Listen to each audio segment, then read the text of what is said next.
নমস্কাৰ ফেচবুক পেজৰ অন্য এটা ভিডিঅ'লৈ স্বাগতম জনাইছোঁ আপোনালোকে যে এই নিউজবিলাক খুলিলেই বা ছ'চিয়েল মিডিয়াত খুলিলেই ৰাতিপুৱাই এনেকুৱা ধৰণৰ নিউজ পায় পৰকীয়া প্ৰেমৰ ওপৰত বিভিন্ন ধৰণৰ ঘৰ সংসাৰ ভাগি যোৱা বা কোনোবা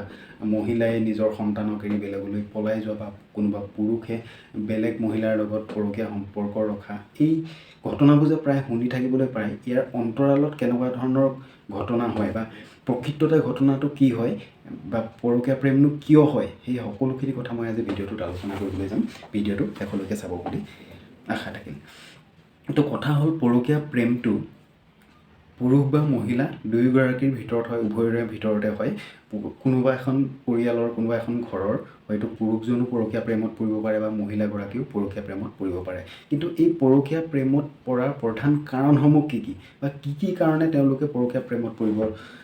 পাৰে সেই কথাটো মই আজি মোৰ ফালৰ পৰা আপোনালোক কেইটামান ইয়াতে আলোচনা কৰিম তো প্ৰথম কথা হ'ল পুৰুষ বা মহিলাগৰাকী পৰকীয়া প্ৰেমত কিয় পৰে প্ৰথম আমি আলোচনা কৰিম পুৰুষসকল কিয় পৰকীয়া প্ৰেমত পৰে যদি আমি প্ৰথমতে চাওঁ পুৰুষসকল প্ৰেমত পৰাৰ প্ৰথম কাৰণটো হৈছে যদি পুৰুষজনে বিচৰা ধৰণে মৰম তেওঁ মহিলাগৰাকীৰ পৰা নাপায় তেওঁ পত্নীৰ পৰা নাপায় তেনে এজন পুৰুষ পৰকীয়া প্ৰেমৰ আশ্ৰয় ল'ব পাৰে দ্বিতীয় কথাটো হ'ল যদি বিয়া কৰা মহিলাগৰাকী পুৰুষজনতকৈ বয়সত ডাঙৰ হয় বা বয়সত সৰু হয় বা তেওঁলোকৰ বয়সৰ যদি ব্যৱধানটো অলপ বেছি হয় বা কম হয় তেতিয়াও তেওঁলোকৰ মাজত প্ৰেমৰ সম্পৰ্কটো ভাল নহয় যাৰ কাৰণে পুৰুষ বা মহিলাগৰাকী প্ৰেমত পৰিব পাৰে পৰকীয়া প্ৰেমত আৰু ৩ নম্বৰতে হৈছে মহিলাগৰাকীয়ে যদি অনবৰতে পুৰুষজনক সন্দেহ কৰি থাকে বিনা কাৰণত যদি এজন পুৰুষক বাৰে বাৰে মহিলাগৰাকীয়ে সন্দেহ কৰে বেলেগৰ লগত এৰি যায় তো তেতিয়া অট'মেটিকেলি মানুহজন এসময়ত মানে বেয়া হৈ যাব পাৰে বা পৰকীয়া প্ৰেমত পৰিবলৈ বাধ্য হ'ব পাৰে চতুৰ্থ কথাটো হ'ল যে যদি কৰ্মসূত্ৰে এজন পুৰুষ মহিলাগৰাকীৰ পৰা এবছৰ দুবছৰ ধৰি যদি আঁতৰত থাকে বাহিৰত থাকে বা ঘৰলৈ নাহে সেই অৱস্থাটো সেই পুৰুষজন বা মহিলাগৰাকী পৰকীয়া প্ৰেমত পৰিব পাৰে আৰু পঞ্চম কথাটো হ'ল বিশেষকৈ সন্তান জন্ম হোৱা বা মহিলা এগৰাকী গৰ্ভধাৰণ হৈ থকা অৱস্থাত বিশেষকৈ দেখা যায় পুৰুষসকলে বেলেগ প্ৰেমত পৰিবলৈ যায় বেলেগৰ প্ৰেমত পৰিবলৈ যায় কিয়নো তেওঁলোকৰ মাজত সেই সময়ত মানে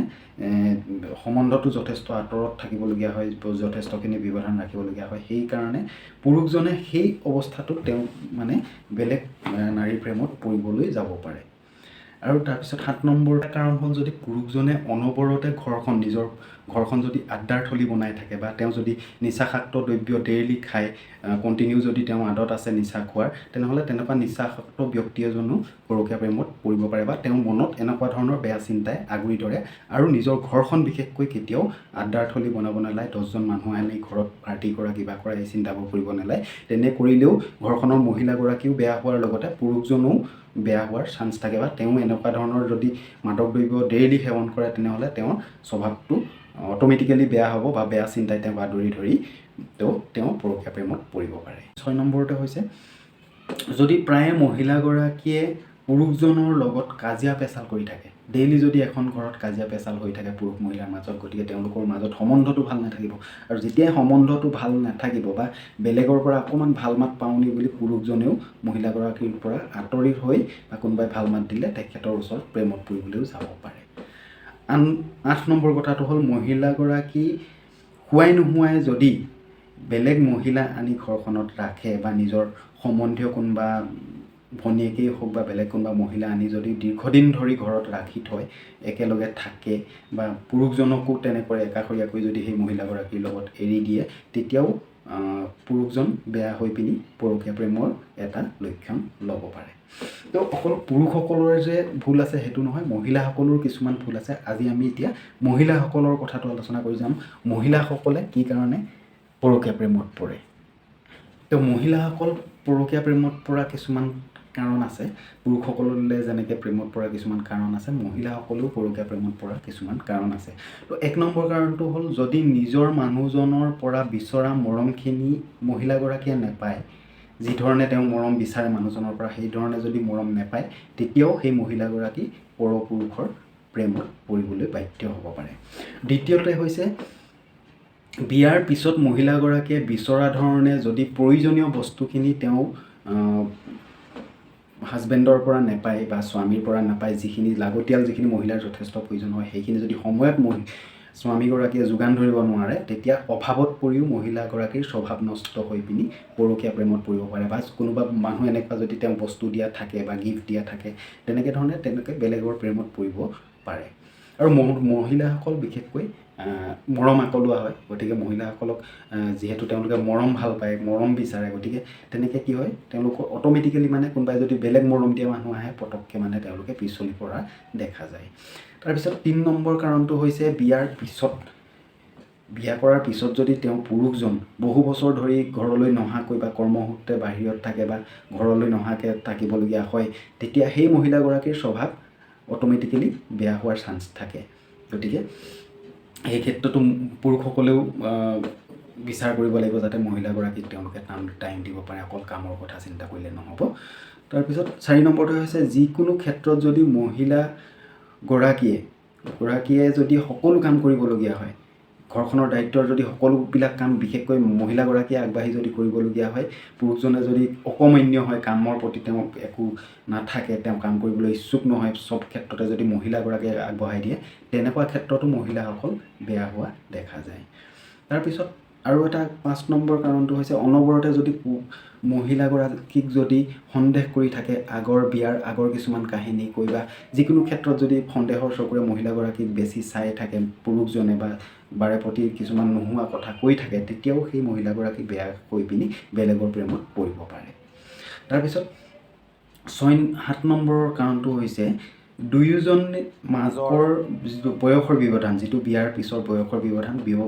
ব্যৱধানটো মহিলাৰ ক্ষেত্ৰতো চাব লাগে। মহিলাগৰাকীয়ে পুৰুষজনকো চাব লাগে যাতে তেওঁ বয়সতকৈ 5 বছৰতকৈ বেছি, 7-8 বছৰৰ ওপৰত যাতে নহয় তেওঁ বয়সৰ ব্যৱধানটো, বা তেওঁতকৈ বেছি সৰু নহয়, বেছি 5 বছৰতকৈও সৰু নহয়, সেই বয়সৰ ব্যৱধানটো মিলাই মেলি চাব লাগে। সেনেবোৰ ক্ষেত্ৰতো পৰকীয়া প্ৰেমত তেওঁ পুৰুষজন পৰিব পাৰে। গতিকে আমি দেখা পালোঁ যে এই পৰকীয়া প্ৰেমত পৰাৰ ক্ষেত্ৰত পুৰুষজন বা মহিলাগৰাকী দুয়োগৰাকী জগৰীয়া হয়,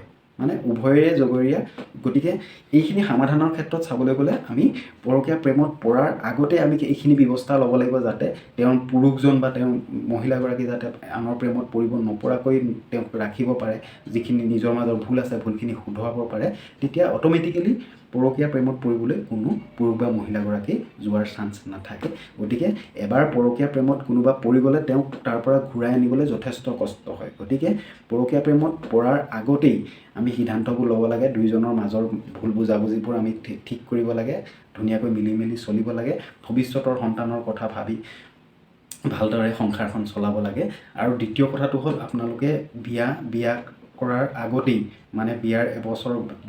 আপোনাৰ সিদ্ধান্ত লোৱাৰ আগতে দুয়োজনৰ গোটেই কথাখিনি মেটচিং কৰি চাব লাগে যে এওঁৰ লগত মই 40-50 বছৰ থাকিব পাৰিম নে নোৱাৰিম, বা তেওঁৰ স্বভাৱ চৰিত্ৰ কেনেকুৱা, বা পুৰুষজনৰ স্বভাৱ চৰিত্ৰ কেনেকুৱা, মহিলাগৰাকীৰ স্বভাৱ চৰিত্ৰও চাব লাগিব। গোটেইখিনি চাই মেলিহে বিবাহত আবদ্ধ হ'ব লাগে, অন্যথা পৰকীয়া প্ৰেমৰ দৰে ঘটনা আমাৰ সমাজত ঘটিয়ে থাকিব। গতিকে এই আলোচনাটোৰ মাধ্যমেৰে সকলোকে অনুৰোধ জনাইছোঁ, আপোনালোকে পৰকীয়া প্ৰেমত পৰিবলৈ নাযাব, আৰু পৰকীয়া প্ৰেমৰ পৰা বিৰত থাকি কেনেদৰে নিজৰ সংসাৰখন ভালদৰে চলাই ল'ব পাৰি তাক লৈ ধ্যান দিব। তো এনেধৰণৰ ঘটনাবোৰ প্ৰায় শুনি থাকিবৰ কাৰণে ভাল নালাগে নিউজে, তো সেইকাৰণে মই আজি ভিডিঅ'টো বনালোঁ। আৰু যদি আপোনালোকৰো কিবা মতামত আছে আপোনালোকে কমেণ্ট যোগে মোক জনাব পাৰিব, আৰু ভৱিষ্যতে মই এনেধৰণৰ ভিডিঅ' তেতিয়া বনাবলৈ অনুপ্ৰেৰণা পাম। আৰু কিবা যদি ভুলো হৈছে তাৰ কাৰণে ক্ষমা মাগিছোঁ। আজিলৈ আহিছোঁ, ধন্যবাদ।